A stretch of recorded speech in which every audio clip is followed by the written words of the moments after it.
Here are here are some guidelines in writing the lead. First is to rarely use who, when, and where leads. Next is to often use how, why, and what leads. Third, use less than 30 words when writing your lead. Fourth, avoid using articles such as a, and, or the when writing your lead. Fifth, don't put unfamiliar names in the lead unless they are well known. Then you will be resorting to using the blind lead, and then the unfamiliar names will be used or discussed in the second paragraph. And sixth is be accurate. More guidelines to follow is seventh, use an active voice. Eight, ask why should I care and what do my readers need to know the most. This allows you to weigh the most important details or facts that you have to incorporate in your lead. Next is to sell the story and to put the attributions first. After lead writing, we will continue to writing the body of your news. The body usually contains the details of the lead. It is arranged from the most important to the least important, again following the inverted pyramid structure of news writing. The body should be one sentence, one paragraph. This allows brevity and accuracy in presenting the facts. And then the sentences are generally less than 25 words. Finally, you could include quotations whenever possible, whether direct or indirect. Direct quotes should be linked to the paragraph before them. We have discussed already the transition quote formula in writing news. So the direct quotes should be directly linked to the paragraph or the transition sentence before the direct quotation. Here are examples of direct quotations, how you would be writing your direct quotation. For example, because of an anonymous $25,000 donation, students who ride a school bus to and from the school will have access to the internet during their commute starting March 1. So, in your direct quotation, giving free Wi Fi to our students will enable them to do research, read the news, or even watch educational videos each day. Superintendent Kelly Putman said, "This will change. This change will have a positive impact on academic productivity." Next, transition direct quote. Superintendent Putman proposed this plan in November, but the district did not have funding to go forward. The city newspaper published an article about the proposal, and the anonymous donation followed. The direct quotation here is, with a tight budget and tough economic times, I thought my Wi Fi proposal was a pipe dream, she said. I want to thank the donor for being so generous, and so on. So you see, the direct quotation should be linked to the transition paragraph before it. Another example provided here is that Principal Janet Rothers said that several teachers have been reluctant to give assignments that require internet access. Several of our teachers have been hesitant about giving homework assignments that would require the internet, Rothers said. So it should not repeat the transition or the lead before them. So direct quotes in general could be longer than one sentence, should have the attribution after the first sentence of the quote. Then after the attribution, you could add another direct quotation following the attribution. The attribution should be noun, then verb. For example, Senor Bob Rodriguez said. The incorrect version would be said Senor Bob Rodriguez.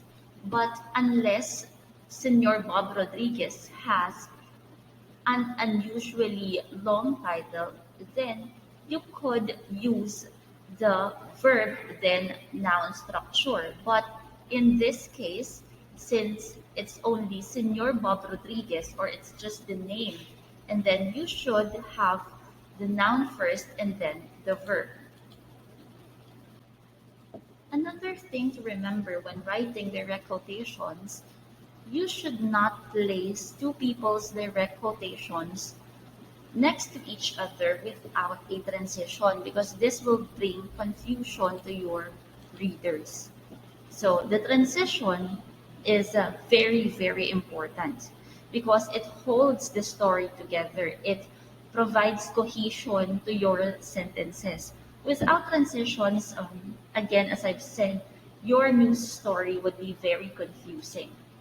So a transition could be a fact, an indirect quote, or a partial quote. For example, fact transition. Before becoming president, Obama worked as a community organizer in Chicago. So a fact is being stated to transition to the next direct quotation. It could also be an indirect quotation.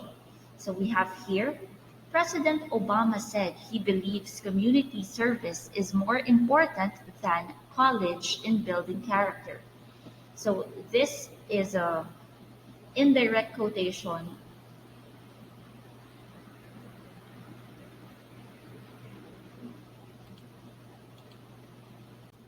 So this is an indirect quotation that Obama said, and the news writer just transformed the direct quotation into an indirect quotation.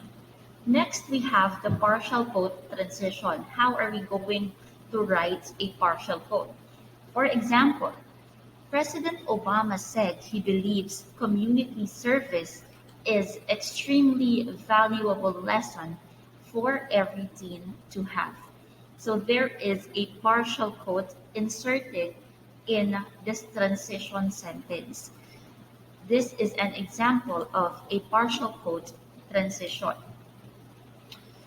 Use transitional words to help with the flow, such as after all, also, finally, in addition, however, otherwise, then. So we have here an example. In addition to speaking about community service, Obama plans to talk to students about the importance of voting. You could use parts of the direct quotations or the direct quotes to create a transition and then use the rest of the quote as a direct quote. So this is a technique when, for example, you have a long direct quotation or quotation from uh, the person you interviewed, you could use that as a part of your transition and also a direct quotation. More tips in writing the body is to list down accurate facts according to importance. So you write it down from the most important to the least important. Highlight the most important data as needed. Names should be given in full when first mentioned. So thereafter, you could use Mr., Miss, or a Mrs., or the appropriate title, for example, the governor, the senator, then attribute authority or the source of news. Always give your citations or your attributions, whoever is your source of the news. And don't start the news with numerals and pronouns such as there is, there are, and avoid when possible the use of articles such as a, an, or the as the beginning word. For example, you would say the Bulacan Agricultural State College or the Philippine National Police. Instead of saying the or an as the first word, you could just begin with Bulacan Agricultural or Philippine National Police, like that. Make sure that your facts are accurate. Always fact check before writing your news. Keep your sentences short. One sentence, one paragraph in the body is the key. You have to be specific. Avoid long and complex words and avoid passive verbs, jargons, and cliches. If you feel like you have mentioned already this particular fact in one of your sentences, then you should not repeat the same thought or idea in the following sentences. Always make sure that you use transitions, avoid redundancy and repetition, and always write in the third person. Do not involve yourself in the news, even if you are the first to witness the news or the news is happening right before your eyes. You should not make yourself as a part of the news when writing a news article. Use adjectives sparingly because when writing a news, when you use too much adjectives, it appears like you are writing a feature story rather than writing a news article. News articles should be subjective, so you should not should be objective. It should not be subjective. So you should not editorialize. Do not editorialize your news article. And then numbers 1 to 9 should be spelled out as ONETWOTHREE, and then 10 and above could be written in figures. But this has exceptions. For example, figures 10 and above are written in the first as the first word of the sentence. Usually, you should spell it out and not use figures. So we have here facts versus opinions because, as I've said, do not editorialize your news. Facts are verifiable, attributable, and objective, while opinions are fleeting, moldable, and subjective. So it's up to you to weigh if you are writing an opinion or a fact in your news articles. Why should opinions be left out of news?